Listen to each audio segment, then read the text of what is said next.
शिवपाल यादव को लेकर लोकसभा चुनाव 2024 से पहले बहुत ज्यादा चर्चा है कि क्या वह पाला बदलेंगे। घोषी उपचुनाव के नतीजे समाजवादी पार्टी के पक्ष में आए, लेकिन इस बीच ओपी राजभर ने तमाम दावे ऐसे किए थे कि चाहे इस चुनाव का नतीजा हार में हो या जीत में, लेकिन शिवपाल अपने कई नेताओं के साथ भाजपा ज्वाइन कर सकते हैं।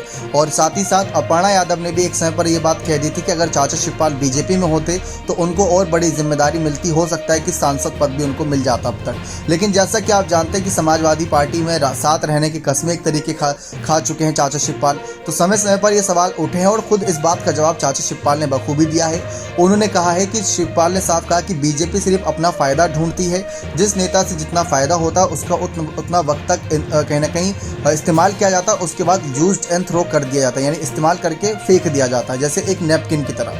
तो ठीक वही शिवपाल ने भी बताया कि क्यों नहीं वो बीजेपी में जा रहे हैं। उन्होंने कहा कि मुझे पहले भी कई ऑफर मिले थे, सब कुछ था, लेकिन लोकसभा चुनाव से पहले शिवपाल के पाला बदलने की चर्चा इस वजह से ज़्यादा शुरू हुई क्योंकि इंडिया दल में रहते हुए शिवपाल को क्या बड़ी जिम्मेदारी मिलेगी क्या नहीं, यह हर कोई जानता है। लेकिन अगर भाजपा में जाते तो वहां पर जोर कोई ना कोई बड़ी सीट से उनको उतारा जाता, हो सकता है कि मंत्रिमंडलों के बड़े पदों पर भी जिम्मेदारी मिल सकती।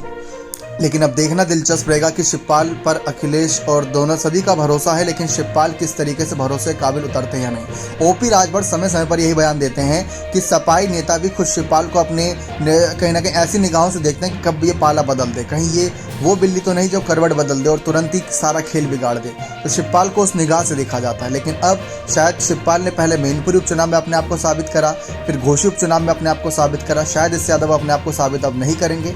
अब मौका है, अब कहीं ना कहीं अखिलेश यादव की बारी है कि वह चाचा शिवपाल पर भरोसा जताकर लोकसभा चुनाव में भाजपा के खिलाफ सबसे बड़ी जिम्मेदारी उनको दें। बने रहे चैनल के साथ, बहुत बहुत धन्यवाद।